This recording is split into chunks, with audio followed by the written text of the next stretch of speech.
Este povo honra-me com seus lábios, mas o seu coração está longe de mim. Ouvintes amados, esta denúncia de Jesus Cristo que acabamos de citar, na abertura de mais essa programação que promove fé no Filho de Deus, a fé que vence o mundo, teria lugar para os nossos dias? Porventura, existe este povo que honra o Senhor somente com os lábios, enquanto seus corações estão longe dele? Em São Mateus, capítulo 15, versículo 8, Jesus disse isto: Este povo honra-me com os seus lábios, mas o seu coração está longe de mim. Há possibilidade disto? Jesus estava fazendo referência de uma profecia. Há possibilidade de um povo honrar a Deus somente com os lábios? Será que este povo que honra a Deus somente com os lábios não sabe que Deus conhece o mais profundo do coração, o mais profundo da alma? Conhece o homem por dentro e por fora?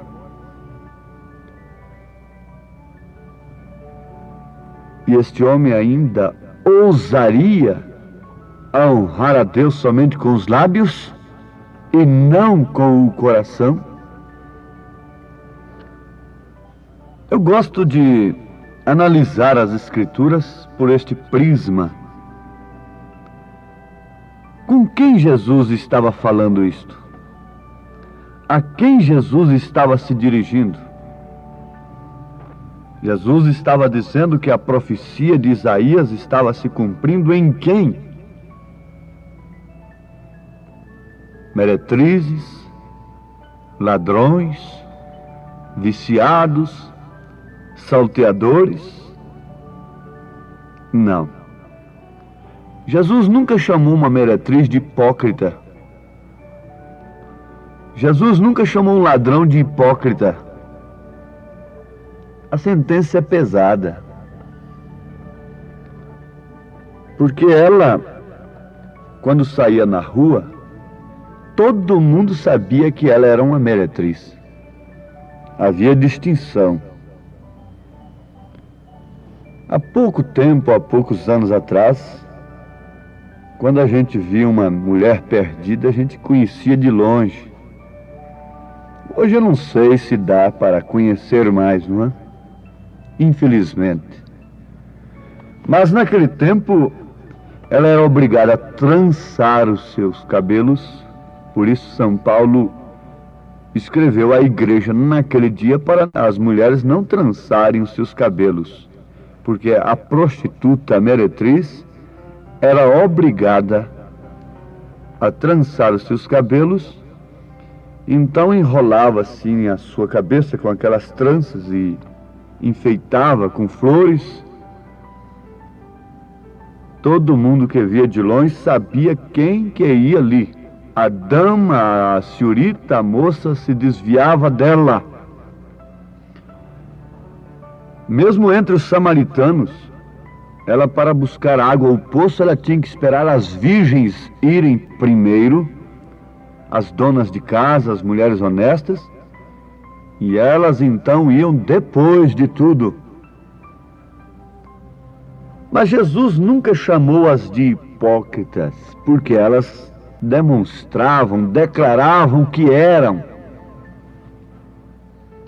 Os ladrões Naturalmente eram identificados como ladrões. Mas o hipócrita é aquilo que demonstra ser uma coisa que não é de fato. Aquilo que apresenta ser uma coisa, isso dá temor para nós, os pregadores. Eu uso a dizer às pessoas que vêm de longe me conhecer, costumo sempre dizer: irmão, eu não sou mais do que isso que você está vendo.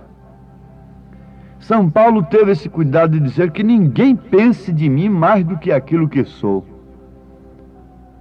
Sou um homem como os demais, sujeito às mesmas paixões. Simplesmente procuro servir ao meu Deus com sinceridade de coração.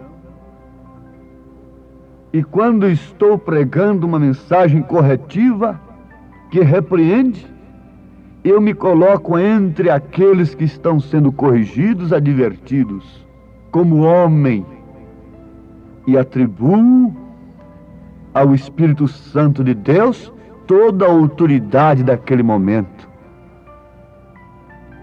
Se isto puder ser entendido, nós podemos prosseguir avante de mãos dadas no mesmo parecer, na mesma obediência, na mesma fé, e assim prosseguiremos até o alvo que é Cristo. Mas vamos analisar a coisa como ela é, meus ouvintes. Jesus chamou, você já leu a Bíblia, e ele falou com alguma meretriz: você é hipócrita? Não. Ele falou com religiosos. Ele falou com os tradicionais. Ele falou com líderes religiosos, cuja aparência da vida, diante da sociedade e da religião, era uma coisa impecável. Jesus chegou e disse para eles: vocês são hipócritas. Está profetizado pelo profeta Isaías a respeito de vós. Este povo honra-me com os seus lábios, mas o seu coração está longe de mim. Mas em vão me adoram, em vão cantam hinos clássicos, em vão fazem estes cultos tão belos, ensinando doutrinas que são preceitos dos homens. Jesus dizendo isto. Leiam São Mateus capítulo 15. E aquele capítulo do ai de vós, São Mateus capítulo 23. Sim, meus amados, a hora de meditação, porque ele está falando agora a um povo.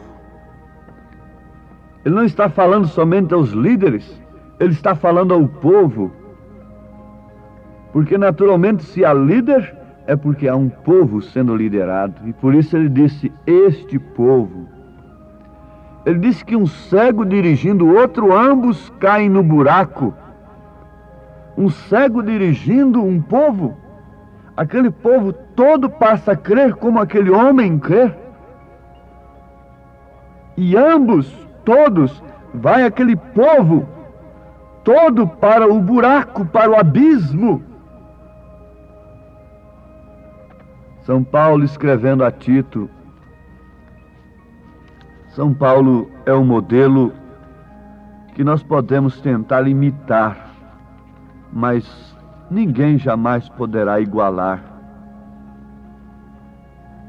Porque diz o profeta desta era que Paulo pode ser imitado, mas não pode ser igualado. Um homem de um zelo tremendo pela Igreja de Cristo, e ele naturalmente arregimentou um povo. E ele diz assim, em Tito capítulo 2, versículo 14: o qual se deu a si mesmo por nós, para nos remir de toda iniquidade e purificar para si um povo seu, especial, zeloso de boas obras. Povo é uma povoação, governada pelo mesmo governante, dirigida pelo mesmo líder. É um conjunto de famílias, é um conjunto de pessoas, de indivíduos, liderado pelo mesmo líder, por uma só cabeça governante. Isto é um povo. O povo de Deus, a Igreja do Deus vivo, a Assembleia dos Santos, a Assembleia de Deus, a Igreja do Senhor, a Igreja de Cristo, é um povo que tem um só governante, que tem uma só cabeça. É um povo que pensa igual, regido pela mesma lei. E Paulo está dizendo a Tito que Jesus morreu para isso, para levantar um povo para si, zeloso de boas obras. Em outras palavras, um povo que honra a Deus não somente com os lábios, mas com o coração. Um povo que honra a Deus não somente com discursos, não somente com intelecto, mas de coração. Mas como pode acontecer isto, meus irmãos, sem antes de tudo este mesmo Deus, este mesmo Cristo estar em nós, com sua natureza, nos levando àquela estatura do homem perfeito. E agora é hora boa de se pensar naquilo que devemos acrescentar à nossa ciência, ao nosso conhecimento da palavra, ao nosso conhecimento de Deus. Temperança. Quando a natureza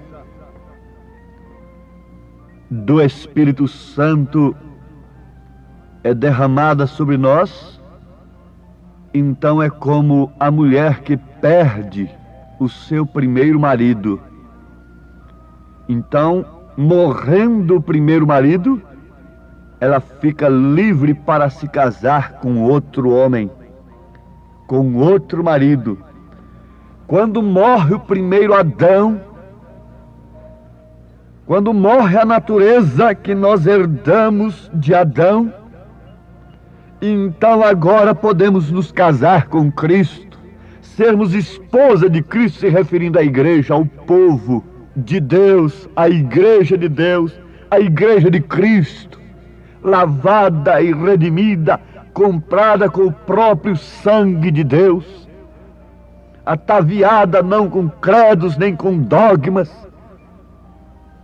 mas com os frutos da vida cristã, com os frutos do Espírito Santo. E não podemos nesta hora deixarmos de enfatizar a temperança, que não quer dizer outra coisa senão autodomínio, domínio próprio. O profeta diz: se você ainda se enfada, se você ainda se agita, se você ainda se irrita, então não associe uma coisa desta àquilo que você tem proposto diante de Deus. Você tem que entender que quando o Espírito Santo veio sobre Cristo, era a pomba vindo sobre o cordeiro, combinando as duas naturezas, a ave mais pura, mais simples, descendo sobre o cordeiro, o animal mais obediente, mais aciado. Ali estava a fusão do Pai no Filho, Tu és meu Filho amado, em quem tenho prazer de habitar. Batismo do Espírito Santo, meus irmãos, é isto. É o Pai, é o Espírito Santo tendo prazer de habitar, implantar a sua natureza em você, meu irmão, minha irmã. Tendo lugar para isto, você tem passado pela justificação, pela fé, pela santificação, através do sangue de Jesus Cristo. Agora está na hora desse batismo poderoso ser infundido em você individualmente. A natureza divina, você se tornar participante da natureza divina. Então o seu culto não será somente de lábios. O hino que você cantar não será somente de lábios. Não somente porque tem voz, como qualquer outro artista tem voz. Não é somente pregar bonito, com eloquência. Isto não me engana. Isto não me faz inchar o meu dom de palavra, não me engana. Não, absolutamente, que eu posso ser um grande pregador, eloquente, fazer o povo chorar, se emocionar, e no entanto não levar o povo a um novo nascimento. Se eu prego uma mensagem mesclada, misturada com os meus pensamentos, com pensamentos de homens, com pareceres de homens, eu não levo o povo ao novo nascimento. Eu tenho que pregar a palavra de Deus. Eu tenho que introduzir Cristo em vocês que me ouvem. Eu tenho que aproveitar esse tempo para isto. Deixa Cristo entrar em sua vida, ainda que seja doendo, rasgando a carne, mortificando a carne, chocando com sua natureza. Envergonhe-se do pecado. Quando Cristo está entrando numa mulher, ela se envergonha do pecado. O homem se envergonha do pecado, entrando no seu coração.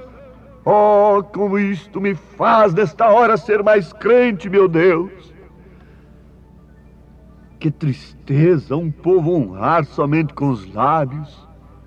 Que belos sermões, que belos hinos, que belos corais. O profeta diz: cantam como anjos e mentem como o diabo. Porque se eu canto uma coisa que eu não vivo, eu estou mentindo. Se eu prego uma coisa que eu não vivo, eu estou mentindo. E o mentiroso não entra no reino dos céus. A esta hora parece que eu vejo Paulo de joelhos, desesperado, dizendo assim: oh, eu levo meu corpo à servidão, para que depois de pregar a muitos, eu mesmo não venha a ser reprovado. Oh, que desespero do verdadeiro pregador! Depois de pregar a muitos, ele mesmo vir a ser reprovado. Que Deus tenha misericórdia de nós, pastores. Que Deus tenha misericórdia de nós, pregadores. Porque levar um povo a honrar a Deus só com os lábios, quando não é com o evangelho moderno, frouxo, é o evangelho de carga, sobrecarga, espírito religioso, fanatismo, de um lado, carga que a mensagem não exige, carga que a Bíblia não exige sobre as pessoas, e do outro lado, tudo frouxo, tudo fácil. Meu Deus, tenha misericórdia de nós. O caminho é estreito, a porta é estreita, o caminho é espinhoso, e eu não posso fazer um caminho largo para vocês. Este é o falso, que mostra caminho fácil para as mulheres, para os homens. Se eu abro uma estrada larga para vocês, vocês vão honrar a Deus só com os lábios. Vocês não deixarão de honrar a Deus, mas é somente com os lábios. A vida estará nos negócios terrenos, na vaidade, no luxo, na luxúria, na apresentação.